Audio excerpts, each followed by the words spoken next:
He made it so easy for him. It's ridiculous. Yeah, he's like, he told me that the first week that he was working, he like would do stuff that would back up his answer and like give it support. And she's like, why are you writing a 3-page essay for each one? Yeah. Yeah, it's kind of funny that like. Okay, so we're studying the mean value theorem today. Now we have a tangent. In English class, we teach you to write in detail and elaborate, and now in math, we're like, make it as simple as possible. One sentence. Or in stats, it's like 2 or 3, but yeah, just reference the evidence, give your reason, you're done. In stats, it just has to be logical. Like, at least in calculus, it has to be like legitimate things that support your answer. But in stats, it's like, okay, well, if you look at the graph, I mean, you can see that it's increasing slightly at each point. We can predict that it's going to act like this at another certain point. Right. So, like, that's all Brendan does. And it bothers that's how his mind works. I mean, no problem. Yeah, poor Addison's struggling with that. A lot of them are. Okay, let's call this function f of x. And we have a secant line, and the slope of a secant line is f of b minus f of a over b minus a, right? What does the mean value theorem say? That there is a slope, there's a tangent line on that, on f of x somewhere. Right. So this would be,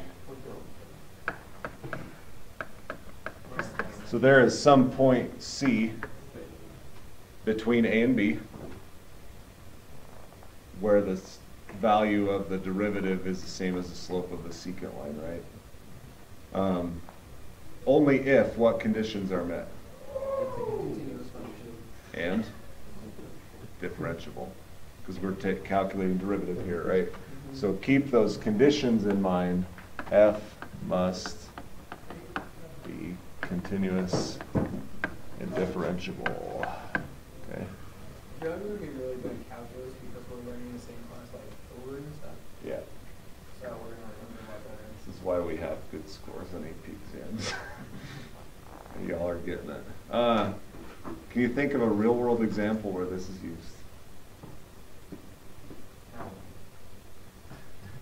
Not Have any of you ever had a ticket? Yeah. You pulled over and got a ticket? Okay. So let's say you're driving along in the highway and you see this sign that says speed check by aircraft. Yes. You seen those before? I think there's one out near Kruger, right? Yeah, so they've got 2 lines on the highway and there's somebody flying around, maybe. They clock you, right? And they calculate your rate by doing distance over the time it takes you to travel there, right? And that is an average rate of change, right? So the coppers calculate your average rate of change over an interval. Okay? Is your driving continuous? I would hope so, because if not, then you're in a world of hurt. Okay, so we have a continuous, right? Your little car, if you map that function, is continuous, right? Would it be a differentiable function if you mapped it? No sudden cusps or corners or anything of that nature? Okay, so what they're saying, if your average rate of change is greater than the speed limit, that implies that your instantaneous rate of change at some point is greater than the speed limit.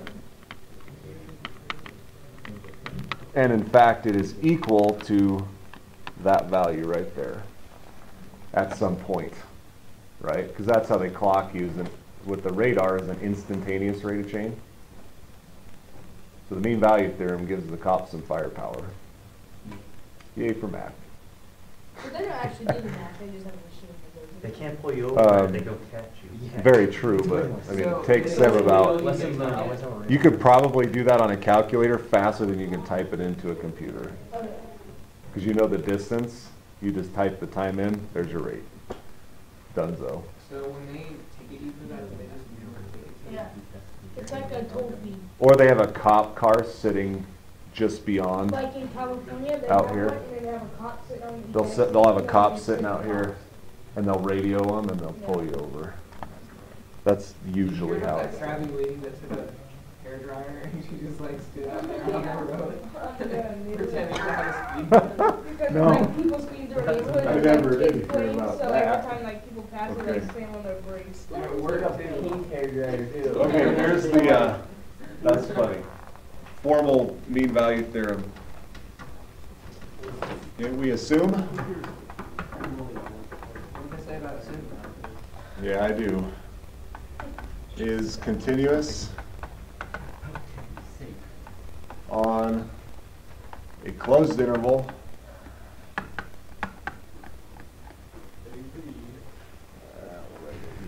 A to B, and differentiable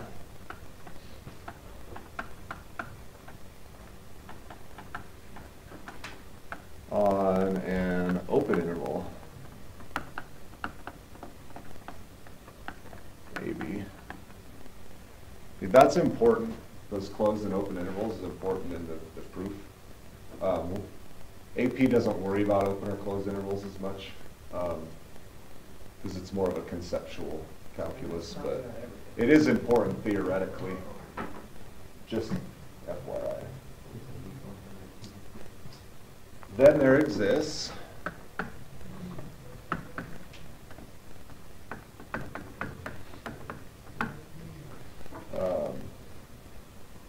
at least one value, at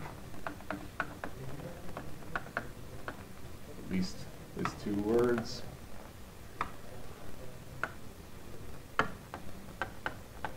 C in AB, such that F prime at C equals F of B minus F of A, B minus A.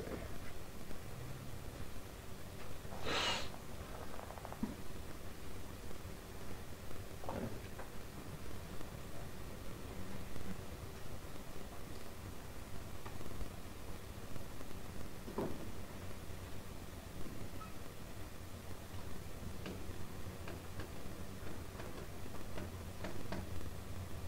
All right, so there you go.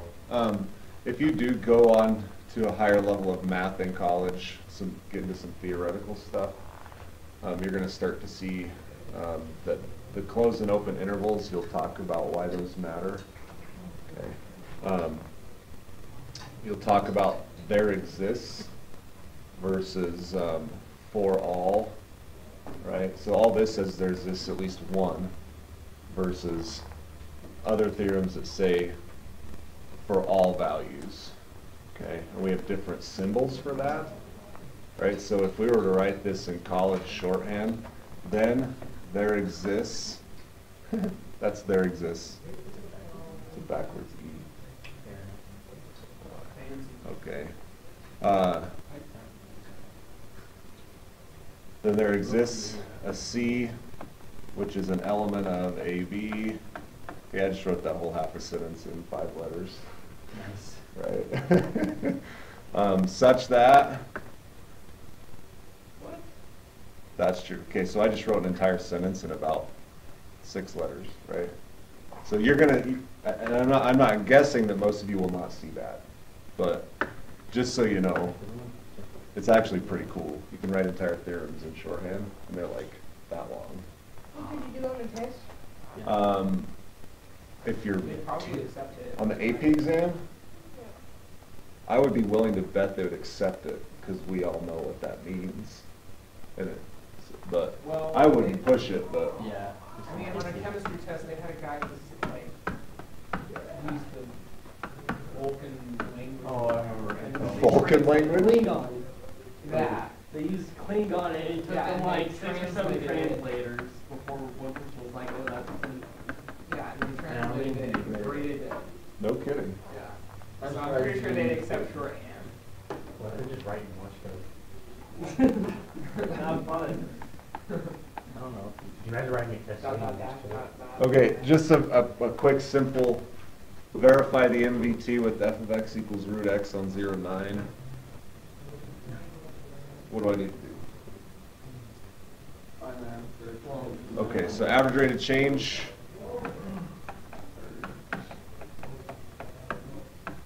Last year I would have told you to write that out every time so you remember the average rate of change eventually, right? But you have it down, so it's not really necessary.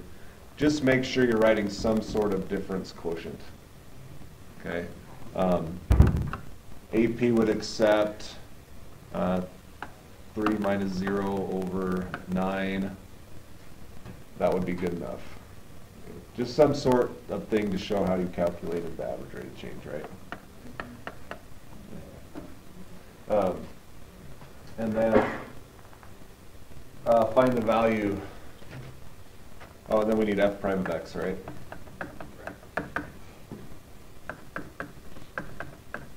Oh, those good old fractionals. Again, rewrite. Okay. So you got your average rate of change, your instantaneous rate of change, and then what do we do with those?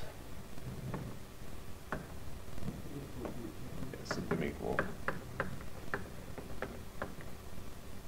Okay. So those are kind of the 3 steps that you take on mean value theorem problems. This means that 3 equals 2 root x, right? Because the ones are the same on top. Divide 3 over 2 equals root x. And you get 9 over 4 equals x. Okay. So there's your x value at which the tangent line slope is the same as the secant line slope. Right. Did I do that right?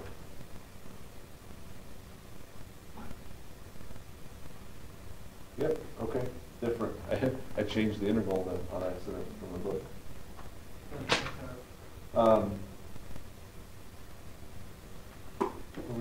Okay. That's about as far as the book goes in the mean value theorem. The rest of this section actually deals with the first derivative test and increasing and decreasing behavior functions, but we kind of touched that yesterday. I like the order better, the way we did it. Do you remember how to determine increasing and decreasing functions? Just the derivative with negative. Yeah, so that would be f prime is positive for increasing and negative, right? So the sign analysis, if you have some function that the derivative is positive, negative, right? The derivatives are positive, so we'd be increasing from negative infinity to 1, right? With a maximum, local max here, decreasing 1 to 2 with a minimum here, and increasing from 2 to infinity, right? So, again, went over that yesterday, because I like to put it in there a little bit better than I do with the mean value theorem. They should really split those up. But are you good with that? Okay, I am done. You do have some AP problems on the homework. Do you want me to pop one of them up and just see what you think real quick? Okay. Let's see here. Let's go with 2014, number 5. We were getting done with our lessons so much faster than last week. Yeah, it's because I don't have to be as detailed. It's more of a reminder. Well, I remember we used to ask back and forth with questions and stuff. Yeah, that too. I don't think that's bad. It was great. Helps you understand it. Let's hope this is a mean value theorem problem. my dad was going to school, they just started questioning. Really? Yeah. It's a bummer. Okay, part B. Explain why there must be a value C from -1 to 1 where f double prime is equals 0. Okay,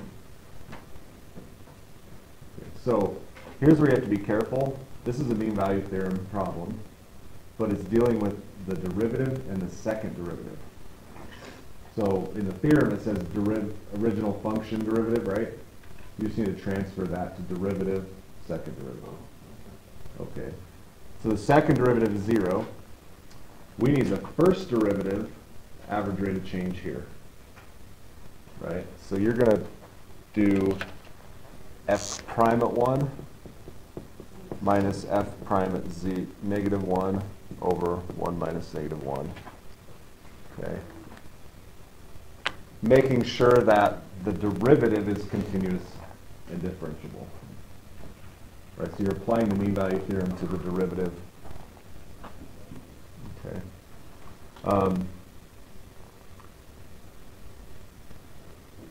Does that make sense? Okay, so kind of something they try to throw in there to make you actually really think. Right. And of course you're given these values. It ends up being 0. Right? So you can say because f prime is continuous and differentiable, and this is 0, that implies that there's an f double prime of c equals 0. Okay. So that's the pretty standard way for them to ask it in a very mathematical context. Okay. I don't know if they do 2013. I'm pretty sure that at some point they've asked it in a contextual problem. I just don't know which one to. Come on. Yeah, so here's one where they ask it in a word problem, I believe. Right there, part B. Is there a time from 2 to 4 where c prime is equals 2? Right. Since this is continuous and differentiable, just calculate the average rate of change here. It's going to be 2, I think, and then make your statement. So if you ever see an interval paired with a derivative of some kind, very likely a mean value theorem problem. Okay. Will they ever ask you that, but make it where it's not true? Oh yeah. And you just say, So it's the same process. It would just be, the answer to the secant slope would be something different. And you'd say since they're not equal. Or they might do it where the function's not continuous or differentiable. And you can say because it's not continuous and differentiable, that can't be true. We don't, well, it can be, but we don't know if it is. Right? So, yeah, just keep in mind those conditions and all right.